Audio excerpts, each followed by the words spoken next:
Hey guys, this is Comic and today I'm doing a new series on my channel, which is going to take more of a video essay / literary approach to comic books and comic book characters. Now, of course, with this first video, I wanted to cover my favorite comic book on stands right now, which is Paper Girls.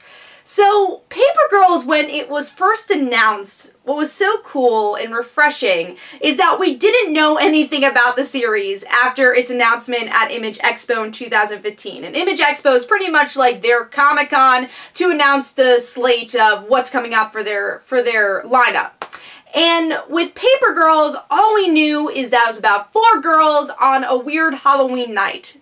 This was refreshing and nostalgic in some ways because back when the internet didn't exist, we opened up a comic book and didn't know what was going to happen. And that was cool to get that back with Paper Girls, and that Brian K. Vaughan, the writer, and Cliff Chiang, the artist, were confident enough about their story that they didn't have to say much about the series. So when issue 1 finally was released, what audience members and critics loved was the nostalgic tone that the series took with its 1988 setting. But quickly you learned as the series went on that it wasn't going to revel in its nostalgic comfort. The series is actually about turning nostalgic ideas upside down. Yes, it's presented in the 1980s, but we learned that this book is actually a time-traveling book. They do not stay in the 1980s past the first story arc. It's all of them trying to find their way home and trying to find their childhood in a lot of ways. It plays off what this medium's been able to do since its creation,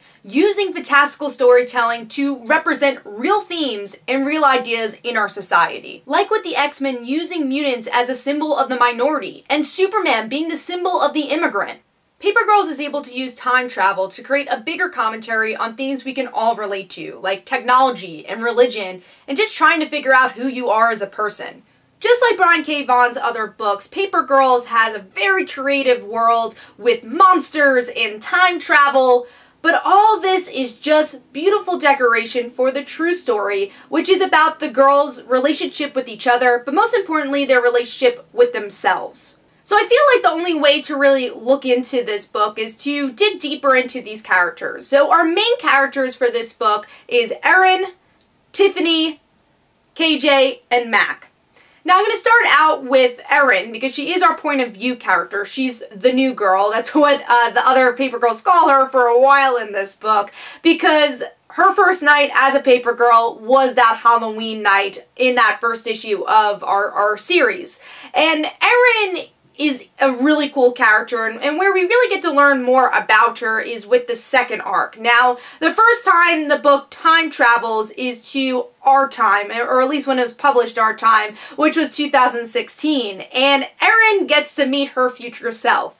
And Erin's future self is not exactly who she thought she would be. She still works for the newspaper company that she delivered papers for. She has anxiety, she's not married, she has no kids. So, not that Erin really dwells on it, but there's some interesting conversations that come out of it. The arc ends with older Erin telling younger Erin the one regret she has in life is being so afraid of other people. So please stay friends with the other Paper Girls.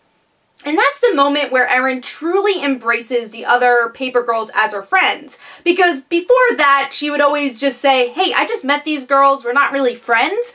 But after that journey, she pretty much becomes the leader of the group, and she truly calls them friends and continues to be on this journey with them. Now, the next character I want to talk about is Tiffany, and the striking moment that really made me fall in love with her character was in the first arc where she touches this monster, and it shows her her past.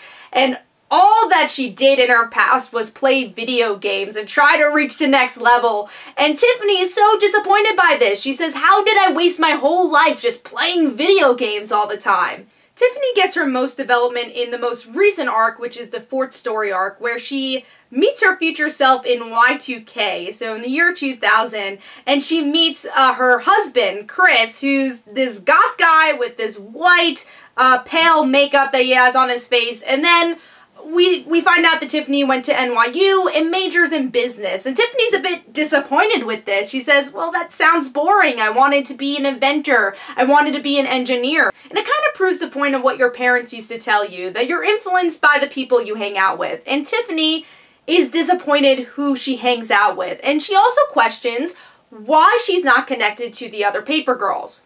The next character I'm going to talk about is Mac. So Mac is the rebel character. She has a punk haircut, she smokes cigarettes at the age of 12, so that's how she's introduced. But the first line that comes out of her mouth is a homophobic slur.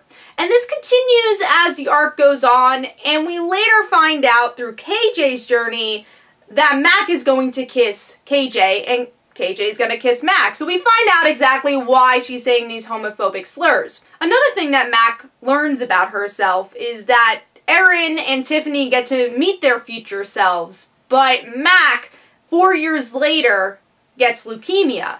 So her journey explores what you do when you know your expiration date. The last character I'm going to talk about is KJ, and like I was saying before, a lot of her story is about exploring her sexuality, and this especially is prevalent in the third story arc, where the kids are stuck in prehistoric times. And there's this moment where Mac and KJ see this monster, just like the similar monster that Tiffany saw with the video games where she saw her past. But here we get to see KJ see her future, and she sees a scene where she's kissing Mac. And throughout the whole arc, she's trying to understand, why would I kiss a girl? And there's this really interesting scene that just shows the awesome collaboration between Brian K. Vaughan and Cliff Chiang, where KJ is running from these guys, these cavemen, and she uses the hover shoes that she has, and she jumps over a cliff. And then after that, she starts to accept her sexuality. Another really interesting arc that Brian K. Vaughan tackles here that I have not seen many comics tackle is KJ getting her first period. So there's this moment where KJ tells her story that she's afraid of swimming. And she is afraid of this because she saw her cousin die and drown. And there's this moment where Mac falls into the river and KJ heroically goes into the river and saves her. And then after that, they start to bond a bit, and of course they have to take off their clothes, and we see KJ gets her period. And what's interesting about this is how much Mac doesn't know about women's health and their interaction and how they kind of grow as friends through this experience. Now, one thing that is referenced throughout the arcs from future Erin and future Tiffany is that the girls somehow lose connection with each other throughout the years. And what's interesting about this is the commentary it takes on technology, because that is a huge theme of this series, is the evils of technology. And you can really relate the disconnection that the girls have with each other in the future for some reason with technology, and a commentary on how society is losing connection with each other because of how we use social media and all the other technology we have in the world. This ties heavily into the first scene of Paper Girls issue 1, where Erin has a nightmare and sees Krista, the teacher from the Challenger. Now, this is a symbol of how technology could have been positive. It was positive that there was a teacher going into space, but how things could drastically go wrong. Now, by the end of the scene, Krista has an apple in her hand, showing that Erin has bitten from the forbidden fruit, obviously having some biblical allusions to the book of Genesis in the Bible. And what's really interesting is how this connects in the cliffhanger of issue 1, which really hooked a lot of people, that by the end of the issue, we see the gang find an Apple symbol, an Apple product on the floor. And of course the girls have no idea what this is. It kind of looks like an iPod shuffle, and later in the series we learn what it is.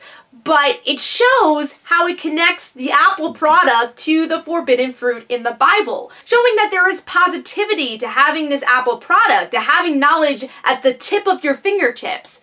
But then there's also a negative aspect, and that is what this whole series is about, is showing the negativities of technology. What I love about Paper Girls is how much you can analyze this book. There are Apple products scattered throughout the whole entire narrative, biblical allusions, but what is at the heart of this series is the characters. This is a character study, and those are the stories I like the most. So let me know in the comments below, what do you think about Paper Girls? And let me know your theories of what's going to happen next. So hopefully you guys enjoyed. This is Comic Uno.